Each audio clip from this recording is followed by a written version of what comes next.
Welcome to I Said What I Said, a sports podcast giving you opinions not heard anywhere else. I'm your host, Brad Wakai, alongside my co-host, Tyson Gentry. Tyson, football playoff edition. We're previewing it. It's finally here. It's like a long road through the regular season. You get upset when it ends, but oh, that's right. It's playoff football. People are playing harder. That means more. I can't wait. Yeah, it kind of makes you forget about the last 18 weeks to a certain extent, because at the end of the Super Bowl run, we're going to be talking about the Bengals or whoever, right, in that Joe Burrow year, and not talking about all the up-and-coming teams. And then, it happens again and again. But, I mean, this shook out exactly how everyone expected. I'm just kidding. This playoffs is nuts. This is it was nuts. I know. And so normally, if you haven't listened, it's your first time listening to us, we do a recap of each week. And so we didn't do that in week 18. We just wanted to dive straight into the playoffs here because that's really what everybody cares about. We'll talk about those loser teams who missed the playoffs in the future episodes here. But for this episode, Tyson and I are just previewing the AFC Super Wild Card here. And I love saying Super Wild Card because it pisses Tyson off. So now I have to like it. It's so dumb. Super Divisional Round, Super Conference Finals. Super March Madness when they go to 60... No, what, 78 teams or whatever? Yeah. So this is going to be fun. We got Browns at Texans to start us off. Now, the AFC side starts on Saturday. So Browns-Texans kick things off at 4:30 Eastern. Then Dolphins-Chiefs are the late game. This is going to be freezing. So we'll touch on that, and then we'll close with Steelers-Bills going in, not chronological, but like based on time, I guess, whatever the time order is. So we're going to go through each one of these. We're going to give out our winner for each of the game too. See how we do. Nothing against the spread, gambling, anything like that. That's going to be in our Super Wild Card Weekend gambling episode. So that'll be coming up. So we got everything for you there. Let's dive in. Browns at Texans. This is a rematch, but CJ Stroud was out in the last one. It was Case Keenum. Browns really didn't have to do that much. Amari Cooper had a huge day, and the Browns cruised to a victory. Much different now with the Texans winning the division, being at home, and the Browns, their defense hasn't quite played as well on the road. What are you looking for in this one? Well, like you mentioned, we don't have anything to go off of in that first matchup, right? We're at the most important position. We got two new guys, and these two new guys are head and shoulders better than the guys that were playing quarterback in that game, right? And it's funny to say that about 38-year-old Joe Flacco at this point, but that man has been balling, and I don't think you'd be crazy to throw down a couple bucks on Joe Flacco to lead the playoffs in passing. Like, that's how good this guy's been throwing the football. And then CJ Stroud just put together probably the best rookie quarterback season we've ever seen, like without hyperbole, like probably pretty close. So that's going to be fantastic. But we also get DeMeco Ryans early in his career getting this playoff experience right now with this super young group of guys. So Houston's going to be somebody to watch out for. But we spent a lot of time crapping on Kevin Stefanski as a duo over the last couple of years. Mm-hmm. And if this is what it's supposed to look like, then we apologize, because maybe it was always just a quarterback problem. Because if this is what this offense is supposed to do, good luck. I mean, it's gone to the next level. And, I'm looking at the table here, and this is based on the entire season here from Sumer Sports. The Browns, I think rightfully, when you think about back to what that offense was, 28th in EPA per play, negative 0.13. Since Flacco's taken over, this thing has exploded, man. Like, they have options through the air. I mean, Elijah Moore looks like he can actually play. Amari Cooper, he's going to be healthy this week. He shredded up the Texans last time, and then they're still formidable on the ground. Like, this is a real offense paired with a defense that makes it difficult for anybody. Now, they give up touchdowns, they give up some explosive plays at times, but this is still, make no mistake about it, a really good defense and with something to prove here. So I think this is going to be an awesome game. Now, the thing is, Tyson, like CJ Stroud and DeMeco Ryans, it's a great story. It's awesome. Let's not forget what happens when rookie head coaches and rookie quarterbacks get into the playoffs for the first time. Like, it's not a great start. I mean, 11-18 straight up since 1990, 4-11 straight up over the last decade. It's a tough sled. Like, things get faster. They're throwing things at you differently. Now, you could argue, well, this isn't just your average rookie. Like, CJ Stroud was ridiculous, like you said. So I'm curious to see how he looks. I'm curious to see how DeMeco handles this. It's a different season because Stefanski's been here before. He's won playoff games. I'd give the edge to the Browns off the top. Yeah, I think a lot of this game comes down to, can Derek Stingley just put the seatbelt on, right? Like, I'm following Amari Cooper wherever he goes. I mean, Derek Stingley has quietly been one of probably the three best corners in the league over to end the season here, and on the broader spectrum of things, like, he's way closer to Sauce Gardner than he gets talked about, kind of in the national. He doesn't have a cool nickname, so that's probably part of it. But that man has been on fire, and he's going to have to absolutely. They're going to have to put the straps on him. They're going to have to trust him in these scenarios. If he's not following Amari, right, then it's going to probably be another long day. It's going to be like, obviously Jim Schwartz is going to watch that tape, and they're going to do their best to counteract those things and not let that happen again. It's way easier said than done. How many times do we hear the narrative is really hard to beat a good team twice? Every single time two teams like this play. How many times does the team that found success with one thing find success with the same thing in the next matchup? It's just the flip side. Maybe the Texans offense is able to exploit the Browns defense in a different way, right? But they're not taking away the pass game. It's going to be darn near impossible for everybody for a decade. Yeah, and another note here too, Denzel Ward popped up on the injury report. He's questionable with a knee injury. I think maybe he's leaning towards out there. Safety Juan Thornhill for the Browns. He's dealing with the calf injury. And Mike Ford Jr. dealing with the calf injury as well. So three guys in your secondary who banged up for the Browns, and not exactly how you want to come into this one. But for the flip side, the Texans are pretty banged up as well. Like, Jerry Hughes is already going to miss this game. He's been ruled out. Will Anderson's still dealing with his high ankle sprain. Malik Collins and his hip injury on the defensive tackle. Jonathan Greenard, defensive end, hurt. Sheldon Rankin, shoulder injury. Like, these guys are banged up as well. And I think that's difficult. Like, if you can't speed up Flacco, and if you let him sit back there and throw, it's going to be a tough sledding. And Tyson, let's not forget, did we just see what Jonathan Taylor did on the rushing game, or on the ground game against this Texas defense? Hint, hint, if you're going to tune into our gambling episode, I think this line is way too low on Jerome Ford.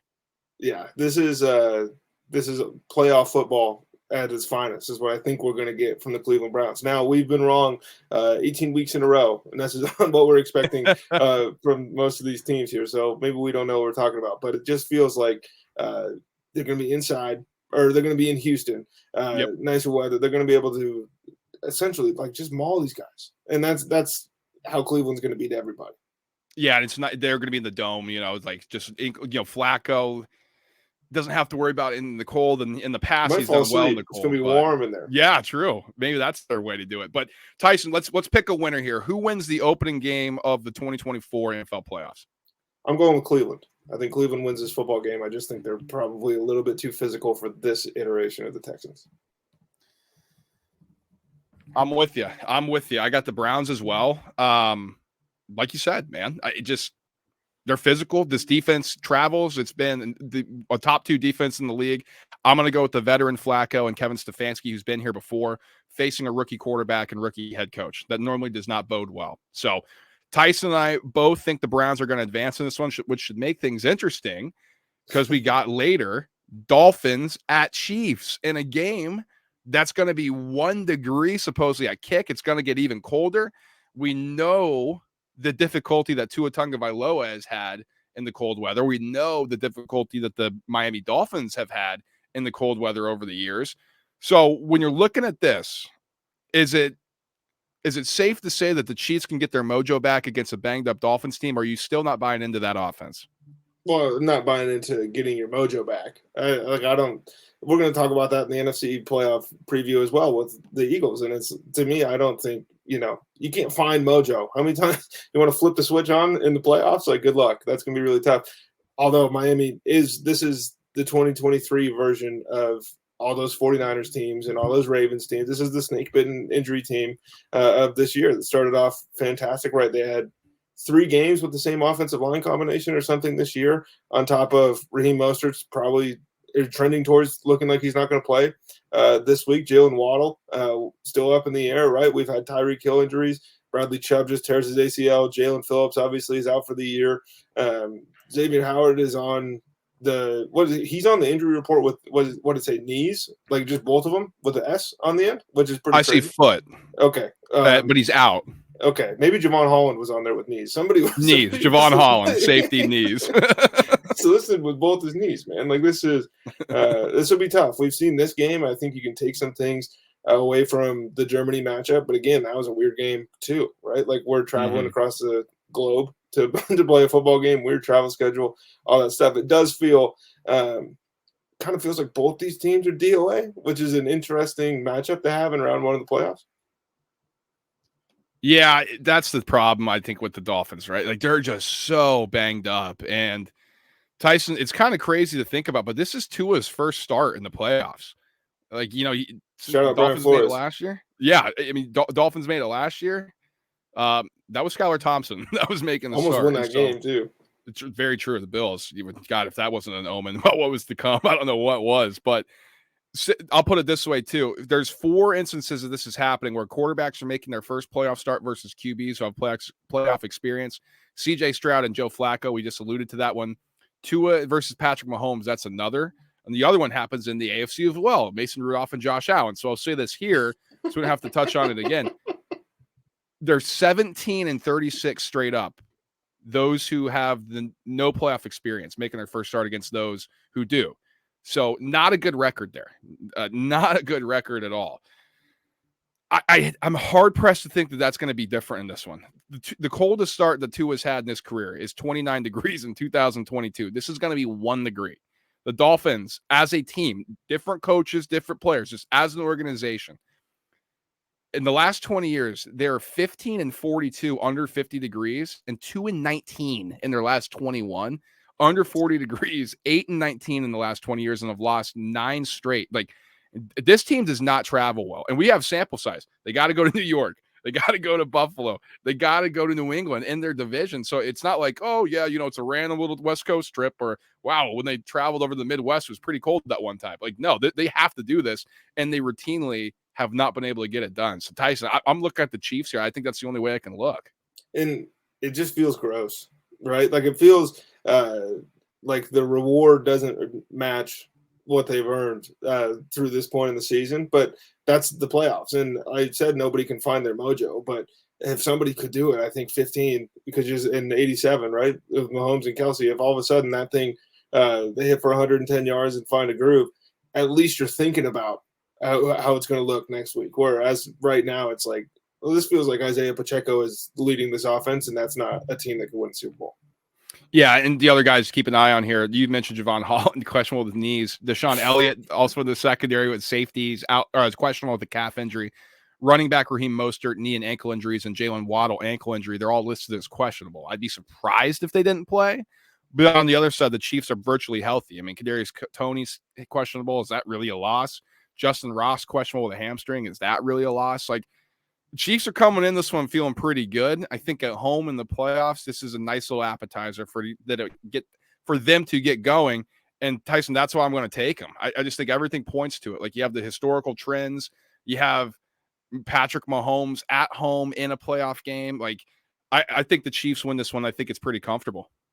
This is the first year of this kind of dynasty, if you want to call it that, or mini dynasty of the Kansas City Chiefs, where they're gettable at home. It's just Miami's not the team to get them, and so I'm taking Kansas City. One thing to note here too, just like to kind of back our points, EPA per pass, Kansas City is they're adding 0.4. So like, even though Mahomes had kind of a down year, 0.4 added EPA per play. Miami, just because they're banged up, man, they're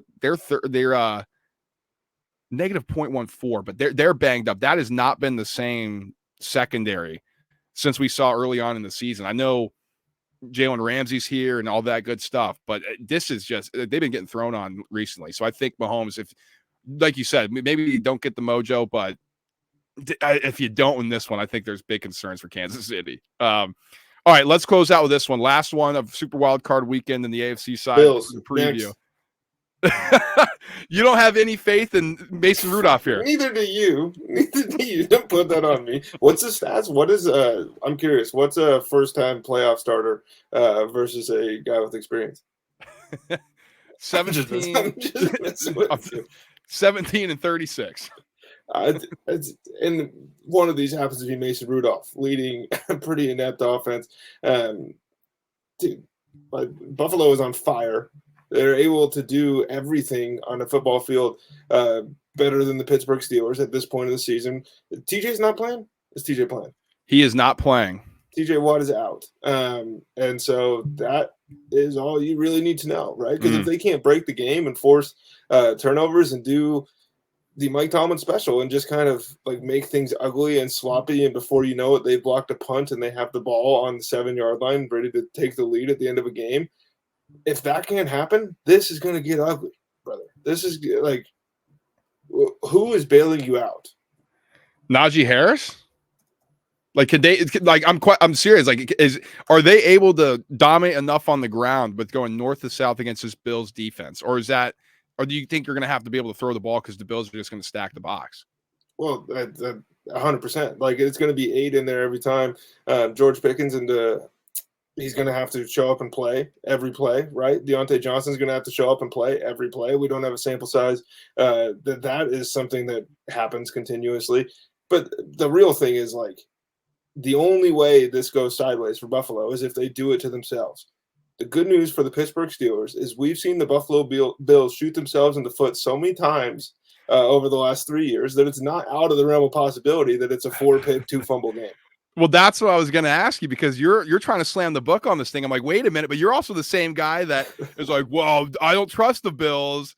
Is this a spot here, though, where it's like this Steelers team is fugazi enough where you're like, okay, even I can get behind the Bills here in the playoffs? Bro, what's the line if it was the Steelers? It's -10. What's the line if they were playing the Jets this weekend? 12.5, 13.5? If against Heineke, or I'm sorry, against Heineke, against Simeon, probably, right? 2 touchdowns at home. Like, it's a 2-touchdown game. This is respectful, right? And I'm not calling the Steelers the Jets. The Steelers have put in the equity. They've won 10 games. This is a solid football team. But this is also a different class. It just is. All right, so you got the Bills. I in a also barn have the burner. Bills. Like, come on. I mean, this is crazy here. Like, of course, the Bills are going to win this football game. They're at home, too. I think they're confident. They know what they're doing. I think they're going to be able to possess the ball. No TJ Watt. They should be able to do what they want. And I got to say, Diggs has been quiet. Don't be shocked here if he kind of goes off a little bit against the Steelers secondary. So, for those keeping score at home here, to close things out, we have we're all the same here. We're in simpatico. We have the Browns beating the Texans, so they would move on to face the Ravens in an AFC North matchup in the divisional round. Awesome. Chiefs beating the Dolphins to set up a showdown with the Buffalo Bills. Chiefs have to go in the Buffalo. Patrick Mahomes' first road game. You don't think that place is going to be ready for this one? Holy smokes. That's going to be fun. So, Tyson, I think if that does happen, if it's chalky, right? Like, okay, well, Browns are the favorite, so I guess you can say chalky, not by seed, though. Could you ask for a better divisional round, really? Probably not. But the flip side is it's really, really hard to get through the first round, though a super wild card weekend without some sort of upset, right? Half the league's in here. Yeah, that's true. That's true. Okay. Like, subscribe, and share the show. If you're watching on YouTube, smash that like button. We're going to be coming out with our NFC Super Wildcard Weekend preview, so stay tuned for that. And then, of course, don't miss our gambling picks, as we'll have you covered for what we're betting. And each game, we'll have one bet in each game, whether it's spread, total, player props, whatever the case may be. We got you covered there. So stay tuned for that. We'll talk to you guys soon. Peace.